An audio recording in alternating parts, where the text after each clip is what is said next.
Le Sénégal devait perdre la finale de la CAN face au Maroc.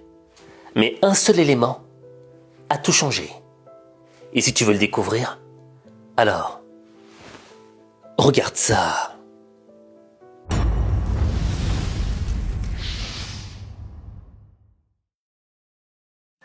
Mon cœur saigne. Je suis déçu de la défaite du Maroc. Déçu de la manière dont il a perdu. Et en même temps, je dois féliciter le Sénégal. Pour moi, ce match, c'était vraiment la finale que je voulais pas. Tu vois, mes deux pays de cœur. C'est comme si j'avais deux frères qui combattaient sur un ring de boxe. Quelle que soit l'issue de la victoire, j'aurais toujours mal pour le perdant. Mais tu vois, ce match avait une saveur particulière. Il y avait ce que j'appelle un facteur d'ambiance. Ce facteur d'ambiance, c'était la pression, la tension. Avant le match, on a ressenti de la tension des deux côtés des équipes. Et dès qu'on est entré dans l'arène, dans le match, certes, les deux équipes ont joué un jeu qui était très serré, elles ont bien joué. Mais on a ressenti la pression des deux côtés. Et cette pression, elle s'explique du fait que quand tu arrives au sommet de la montagne, tu sais que le moindre geste, la moindre petite erreur peut transformer tout le processus que tu as enclenché en amont en défaite finale. C'est un petit peu comme quand tu arrives à un grand oral ou un grand examen. Tu sais que tu as étudié, tu sais que tu as tout fait comme il fallait. Mais au moment d'arriver devant le prof, le coup de stress monte et tu commences à avoir oublié tout ce que tu avais étudié avant. Mais soyons clairs. Là où l'on pensait que le Maroc aurait eu un avantage, vu qu'il jouait chez lui, à domicile, cet avantage s'est transformé en désavantage. Parce que la pression marocaine était double. Premièrement, on est en finale. Ça fait 50 ans qu'on n'a pas remporté cette Coupe d'Afrique des Nations. Et deuxièmement, il y a tout le peuple qui nous attend derrière. Ils se disent qu'on peut le faire. Je te dis pas la pression. C'est comme si tu étais un examen et que tu avais toute ta famille qui était derrière toi et qui disait « Vas-y, fais-le, tu peux gagner !» Donc, ce facteur d'ambiance pesait pendant le match. Et cette pression, cette tension a atteint son apogée au moment où, à la fin, aux dernières minutes additionnelles du match, l'arbitre siffle un penalty en faveur du Maroc. Certes, soyons honnêtes, le penalty était discutable. Une faute sur le joueur Brahim Diaz. Mais ensuite, c'est là que l'histoire est devenue rocambolesque. C'est là que ce match sera retenu dans toutes les histoires des finales des CAN. À un moment, le staff, les joueurs sénégalais décident de quitter le terrain, reconnaissant une injustice. Cette faute sifflée, ce penalty sifflé en fin de match est une injustice. Donc les joueurs décident de quitter le terrain. On n'avait jamais vu ça dans une finale. Tu vois, c'était incroyable. Et là, tu sentais que la tension, elle avait atteint son apogée, son sommet. C'était fini. Et si le Sénégal ne revenait pas sur le terrain, il prenait un risque fou. Peut-être de ne pas participer à la Coupe du Monde. Et là, je t'avoue que moi, j'avais plus rien compris. Mais il y a eu un élément qui a permis au Sénégal de renverser la vapeur.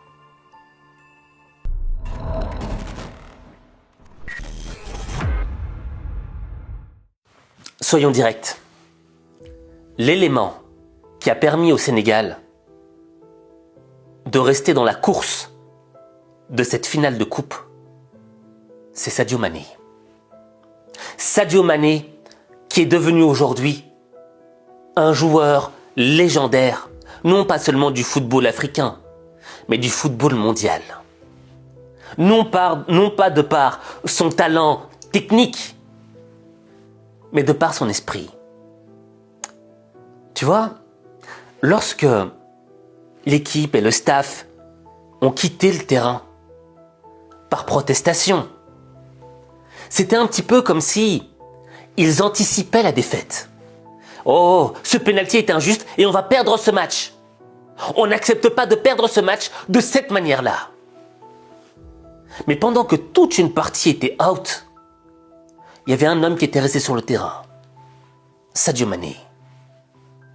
Et Sadio Mané a tout fait pour que les joueurs reviennent sur le terrain.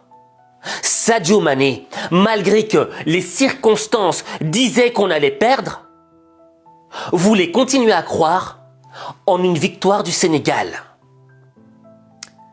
Et ça, en fait, c'est l'illustration chimiquement pure de la différence entre un joueur de foot normal, lambda, et un champion. Tu vois, le champion, il ne jette jamais ses armes en plein combat. Il n'abandonne pas ses armes alors qu'il est en total désavantage asymétrique, alors qu'il sait que l'adversaire pourrait remporter la victoire. Non. Le champion, il reste jusqu'à la fin. Le champion reste jusqu'au bout. Le champion ne voit pas la dernière minute comme un aveu d'échec.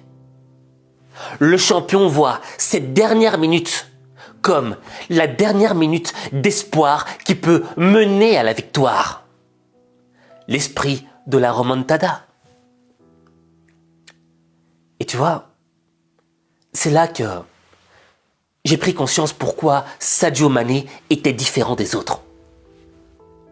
Parce que Sadio Mané incarne une citation sénégalaise qui dit « Dembédière ». Dembédière, ce qui signifie jusqu'au bout, jusqu'à la fin. Et tu vois, avant, cet esprit était incarné par le match de l'équipe du Sénégal face à la France en Coupe du Monde en 2002. C'était en Corée du Sud et au Japon. L'équipe du Sénégal, sur papier, avait un désavantage asymétrique. Ils étaient beaucoup moins forts que l'équipe de France de l'époque. Et pourtant, ils n'ont pas lâché le steak. Et ils sont battus jusqu'au bout pour remporter la victoire. 1-0. Ah ben là, tu vois, sur le terrain, Sadio Mané avait incarné ce Sénégal de 2002. Ce Sénégal du Dembédière. On ne lâche pas les armes tant que le match n'est pas terminé. Et tu vois, ce match, en réalité, était plus qu'un simple match de foot.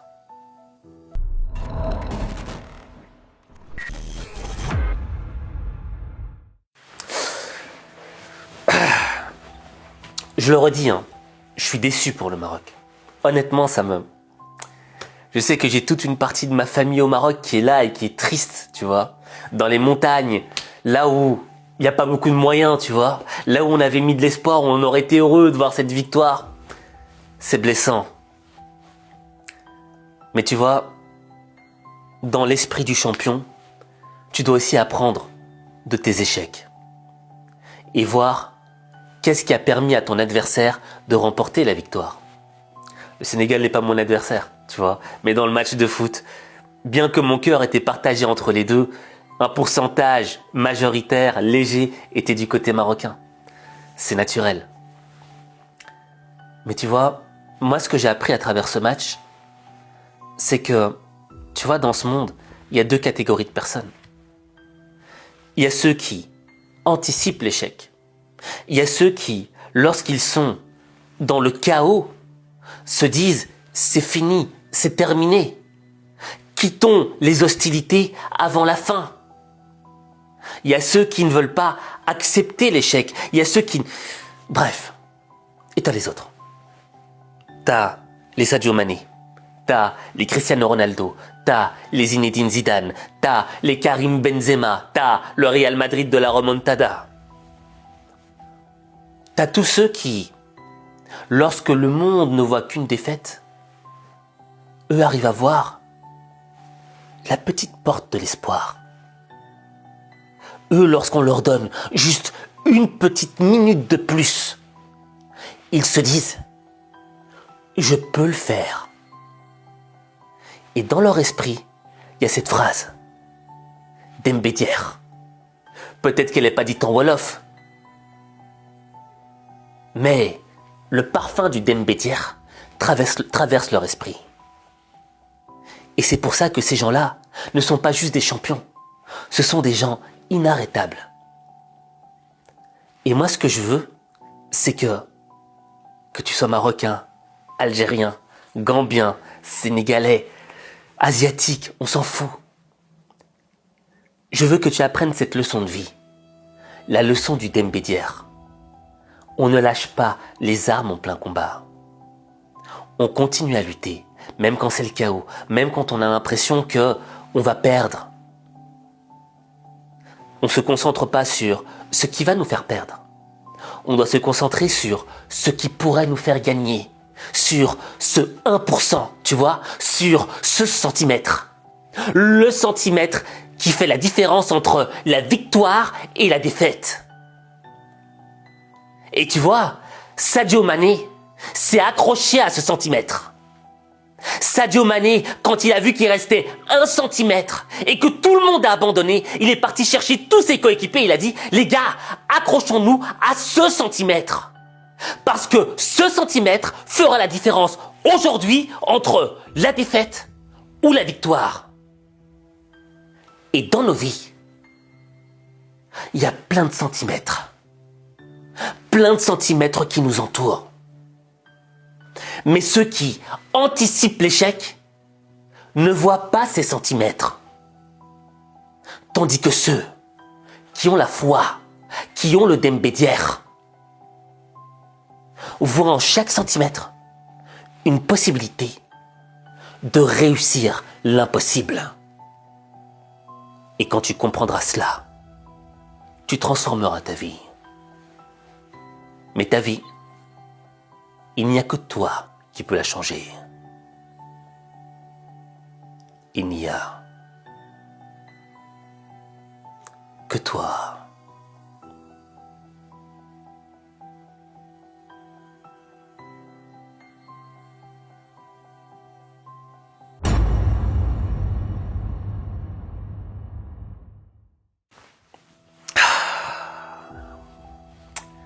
Quand je pense encore au pénalty raté de Brahim Diaz, je n'ai pas parlé dans la vidéo. Mais je pense que je vais en faire une autre vidéo. Nous mettre dans la tête de Brahim Diaz et comprendre pourquoi ce mec a raté ce pénalty de cette manière-là. J'aurais préféré qu'il la rate d'une autre manière. Mais bref. On y reviendra dessus peut-être demain. Maintenant, je voudrais que tu écrives en commentaire Sadio. Je répète. Sadio. Je le dis, j'aurais voulu que le Maroc remporte la victoire. Mais, aujourd'hui, le Sénégal qui a été incarné par Sadio Mané, le bel esprit du Sénégal, le Dembédière, nous a démontré que, dans la vie, faut aller jusqu'au bout. Et tu vois, quand dans ta vie, il y aura des moments où tu auras l'impression que c'est trop dur, que tu vas jamais y arriver, que tout joue contre toi. Rappelle-toi de Sadio Mané. Rappelle-toi de toute son équipe qui a quitté le terrain et de lui qui est resté, qui a prié et qui a eu la foi en la victoire. Alors écris en commentaire Sadio.